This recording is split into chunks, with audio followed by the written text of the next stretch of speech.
Prihatin TV, suara prihatin rakyat. Kerajaan Selangor, kerajaan gagal.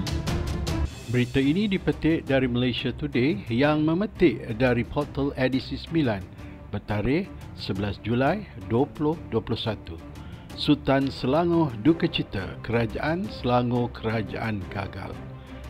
Sultan Selangor Sultan Sharafuddin Idris Shah Al-Haj menzahirkan rasa duka cita terhadap dua perkara susulan penularan wabak COVID-19 yang melanda negara sejak tahun lalu.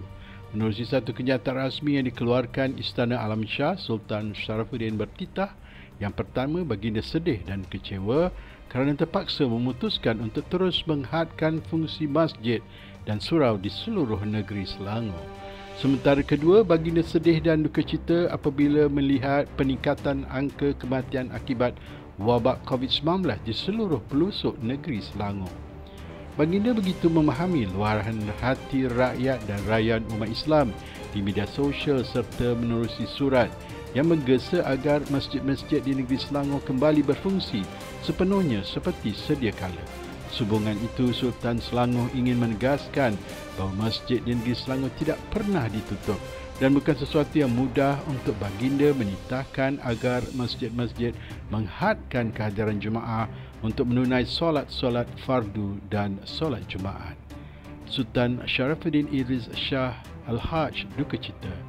Keputusan ini diambil setelah meneliti dan memantau dengan terperinci data dan statistik penularan wabak COVID-19 yang semakin membimbangkan di negeri Selangor, titah baginda. Sehingga 9 Julai 2021, Selangor telah merekodkan sejumlah 1,933 kematian, iaitu 28 kematian pada 9 Julai 2021 sahaja dengan 4,400 kes jangkitan harian baharu. Lebih membimbangkan, pada akhir Jun 2021, data menunjukkan kematian di kalangan bangsa Melayu di negeri Selangor mencecah 855 orang, iaitu lebih daripada separuh daripada jumlah 1,571 kematian ketika itu. Beberapa minggu sebelum bulan Ramadan lalu misalnya, apabila kelonggaran diberikan untuk aktiviti ibadat dilakukan di masjid-masjid, kadar jangkitan terus merebak sehingga mewujudkan beberapa kluster baharu di masjid dan surau di negeri Selangor. Berikutan itu, baginda kesal kerana meskipun pelaksanaan pematuhan prosedur operasi standard SOP dikawal dan perketat di masjid-masjid, namun penularan wabak berbahaya ini terus mengganas. Kerajaan Selangor kerajaan gagal.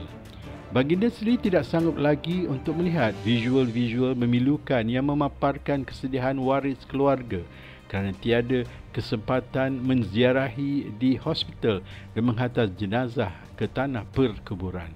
Disebabkan itu, sehingga hari ini walaupun berat hati, Sultan Selangor masih berpendirian bahawa aktiviti keagamaan di masjid dan surau mesti dihadkan, khususnya solat berjemaah, demi keselamatan seluruh umat Islam di negeri Selangor yang baginda kasihi.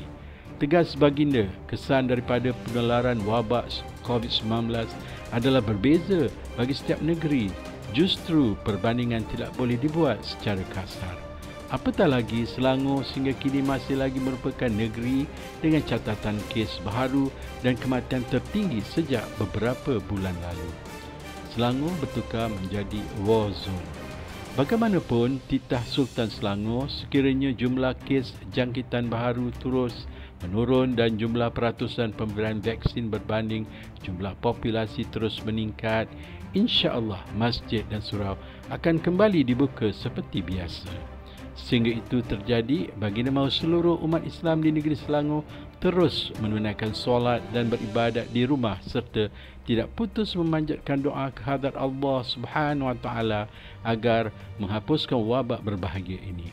Di kesempatan ini, baginda bertitah umat Islam dinasihatkan agar terus kekal tabah dan bersabar kerana wabak ini adalah satu ujian dan dugaan supaya kita sentiasa mengingati kebesaran Allah Subhanahu Wa Taala.